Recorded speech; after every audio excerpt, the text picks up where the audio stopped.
दोस्तों, अगर बात की जाए सबसे ज्यादा आबादी वाले देश की तो उसमें चीन का नाम ना आए ऐसा भला कैसे हो सकता है। 1.4 अरब की आबादी वाला ये देश अक्सर किसी न किसी वजह से विवादित सुर्खियों में बना रहता है, कभी टेक्नोलॉजी को लेकर तो कभी अपने देश में होने वाली अजीबोगरीब हरकत को लेकर। इस देश में आपको ऐसी बहुत सी अजीबोगरीब चीजें देखने को मिलेंगी जो कि दुनिया में और कहीं नहीं होती हैं। इसलिए हम आज आपको चीन के ऐसे अजीबोगरीब कारनामों के बारे में बताने वाले हैं जिन्हें जानने के बाद आपके होश उड़ जाएंगे। अगर आप भी जानना चाहते हैं इनके बारे में विस्तार से तो बने रहे हमारे साथ वीडियो के अंत तक। Number 1, strange behaviour while eating food. दोस्तों, खाना खाने को लेकर हर देश में अपने अलग अलग कायदे होते हैं। जैसे कि हमारे देश भारत में जब हम लोग खाना खाते हैं तो खाते समय कई बार हमारे मुंह से आवाज आने लगती है और कई बार तो हम लोग खाते खाते डकार भी मारने लगते हैं, जिस वजह से हमारी इस हरकत को लेकर कभी कभी तो लोगों के बीच हमारा मजाक भी उड़ाया जाता है। लेकिन दोस्तों, चीन में ऐसा बिल्कुल भी नहीं होता, बल्कि चीन के लोगों का ये मानना है कि अगर कोई इंसान खाना खाते समय मुंह से आवाज निकालता है तो इसका मतलब यह है कि खाना खाने वाले को खाना बहुत पसंद आया है। चीन के लोग ये हरकत खासतौर पर नूडल्स खाते समय जरूर करते हैं। नूडल्स खाते समय उनके मुंह से स्लर्प की आवाज आना बहुत अच्छा माना जाता है। इसके अलावा दोस्तों, अगर भारत में खाना खाते समय हमें डकार आती है तो हमारे घर वाले हमें पानी पीने और थोड़ी देर सांस रोक कर रखने जैसी सलाह देते हैं। और अगर कोई अनजान लोगों के बीच तेज आवाज में डकार मार देता है तो लोग इसे बैड मैनर्स कहते हैं। लेकिन चीन में अगर कोई इंसान खाना खाते समय डकार लेता है तो उसे काफी ज्यादा सराहा जाता है। चीन के लोगों का मानना है कि खाना खाते समय डकार लेने का मतलब ये है कि खाना खाने वाले को खाना बहुत ही स्वादिष्ट लगा और उसने पेट भर के खाना खा लिया। Number 2, overloaded vehicle in China. दोस्तों, साल 2018 में एक रिपोर्ट के मुताबिक ऐसा बताया जाता है कि चीन ने उस साल $4.6 बिलियन के माल का व्यापार किया था, जो कि उस समय पूरी दुनिया के व्यापार का 12.4% था। लेकिन जब व्यापार में कभी कभी सप्लाई की मांग ज्यादा होने पर वाहन को ओवरलोड करके सप्लाई पहुंचाई जाती है तो कुछ जानलेवा गलतियां भी हो जाती हैं और यही गलती चीन को कई बार भारी पड़ चुकी है। चीन के अधिकारियों का ऐसा कहना है कि वहां लगभग 80% वाहन ओवरलोड होते हैं, जिस वजह से दुर्घटना का खतरा और भी ज्यादा बढ़ जाता है। इसी तरह की एक दुर्घटना साल 2019 के दौरान चीन में हुई थी, जब माल से भरे हुए 2 ट्रक हाईवे से जा रहे थे। इनमें से एक ट्रक 7 स्टील कॉइल से भरा हुआ था और दूसरे ट्रक में 6 स्टील कॉइल्स रखी हुई थी। इन ट्रकों का टोटल वेट 100 टन था। इन दोनों में से एक ट्रक ने तो हाईवे पुल को पार कर लिया, लेकिन जैसे ही दूसरा ट्रक पुल को पार करने के लिए आगे बढ़ा तो पूरा का पूरा पुल ढह गया। इस ट्रक हादसे में ड्राइवर समेत कई लोगों ने अपनी जान गंवा दी थी। लेकिन रिपोर्ट्स के मुताबिक ऐसा बताया जाता है कि चीन में ऐसा हादसा पहली बार नहीं हुआ था, बल्कि साल 2006 से लेकर साल 2016 के बीच चीन के अंदर 69 पुल इसी तरह से ओवरलोड वाहनों के चलते ढह चुके हैं। हालांकि किसी भी देश में ऐसे हादसे होना कोई मामूली बात नहीं है, इसलिए अब चीन सरकार ने इन हादसों को ध्यान में रखते हुए कुछ सख्त नियम बनाए हैं। Number 3, strange funeral tradition. दोस्तों, वैसे तो भारत समेत लगभग सभी देशों में जब किसी इंसान की मौत होती है तो उस इंसान के रिश्तेदार और सभी आपसी लोग अंतिम संस्कार के समय रोते हुए अपना दुख जताते हैं। लेकिन कुछ समय पहले चीन में ऐसा नहीं होता था। बता दें कि कुछ साल पहले चीन में ऐसे कई गांव और शहर मौजूद थे जहां अगर इंसान की मौत हो जाती थी तो उसके अंतिम संस्कार के समय उसके रिश्तेदार लाउड स्पीकर पर गाने बजाकर खुशी खुशी उसे अंतिम विदाई देते थे। इसी के साथ साथ स्ट्रीपर्स को भी बुलाते थे। दोस्तों, अगर आपको नहीं पता कि स्ट्रीपर्स क्या चीज हैं तो हम आपको बता दें कि जो लड़कियां अपने कपड़े उतार कर नाचती हैं उन्हें स्ट्रीपर्स कहते हैं। दरअसल चीन के लोग ऐसा इसलिए करते थे क्योंकि उनका मानना था कि मरने वाले को हमेशा अंतिम विदाई पूरी मौज मस्ती के साथ देनी चाहिए। लेकिन कुछ सालों पहले चीनी सरकार ने ऐसे सभी बेहुदा रिवाजों पर रोक लगा दी है।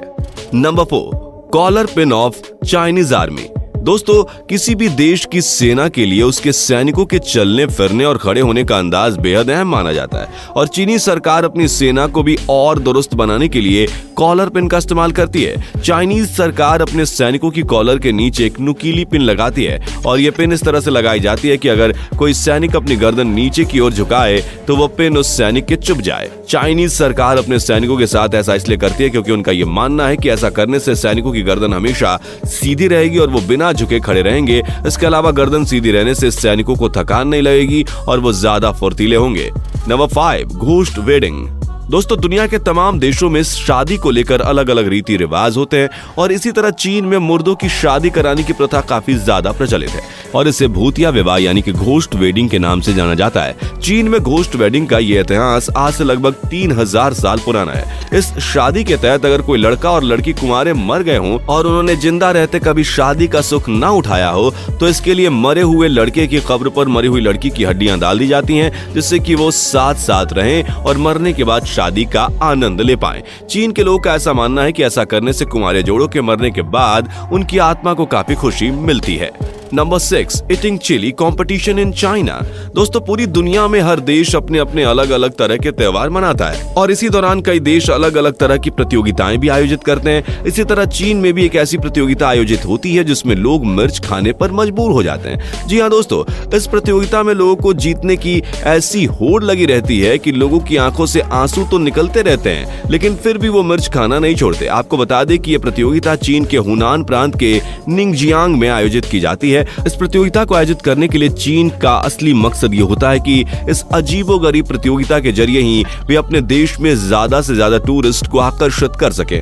इस प्रतियोगिता में पुरुष और महिलाएं दोनों ही भाग लेते हैं जिन्हें 1 मिनट के भीतर ही ज्यादा से ज्यादा मिर्ची खानी होती है। Number 7, smoky weddings. दोस्तों हर देश में शादी को लेकर अपने अपने रीति रिवाज होते हैं। इसी तरह चीन में 90 के दशक के दौरान काफी प्रचलित परंपरा थी जिसके मुताबिक दुल्हन के द्वारा शादी में आए हुए सभी मेहमानों को एक स्प्राइट की खाली बोतल दी जाती थी और इसमें बहुत सारी सिगरेट्स लगी होती थी। ये बोतल एक हुक्के की तरह काम करती थी। इस परंपरा में दुल्हन शादी में मौजूद हर शख्स के लिए सिगरेट जलाती थी और इसके बाद दूल्हा और दुल्हन मिलकर धूम्रपान के अलग अलग किस्म के खेल खेलते थे। चाइनीज लोगों का ऐसा मानना था कि शादी में दूल्हा और दुल्हन के एक साथ धूम्रपान करने से जोड़ी की शादीशुदा जिंदगी काफी खुशहाल रहती है। Number 8, क्रोट्स pants.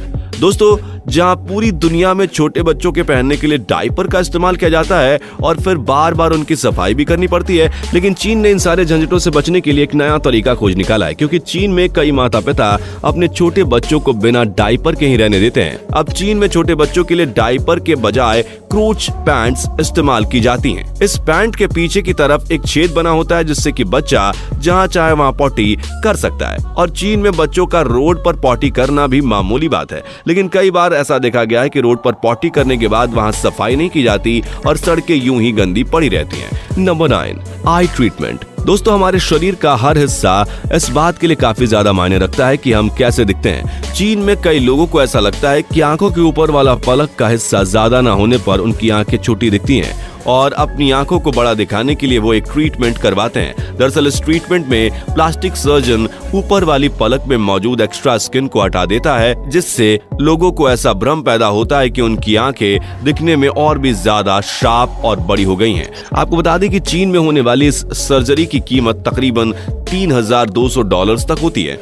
Number 10, virgin boy egg. दोस्तों ज्यादातर सभी लोग अपने खाने को और भी ज्यादा लजीज बनाने के लिए क्या कुछ नहीं करते। पूरी दुनिया में जहां लोग अंडे खाने के लिए उन्हें पानी में उबालते हैं, वहीं चीन के लोग अंडों को पानी में उबालने की बजाय पेशाब में उबाल कर खाते हैं। जी हाँ दोस्तों, इसे सुनने के बाद आपके होश भी उड़ गए होंगे, लेकिन चीन के डोंगयांग शहर में यह हरकत सालों से चली आ रही है। यहाँ के चुनिंदा शेफ्स ने मिलकर अपनी रेसिपीज को और भी ज्यादा लजीज बनाने के लिए एक नया तरीका इस्तेमाल किया जिसमें वो अंडों को पानी में उबालने की बजाय लड़कों के पेशाब में उबालते हैं। चाइनीज शेफ्स का ऐसा मानना है कि अंडों को पेशाब में उबालने से वो और भी नमकीन हो जाते हैं और उनमें प्रोटीन की मात्रा बढ़ जाती है। इसी के साथ साथ पेशाब में उबले अंडे खाने से शरीर का ब्लड सर्कुलेशन भी अच्छा रहता है।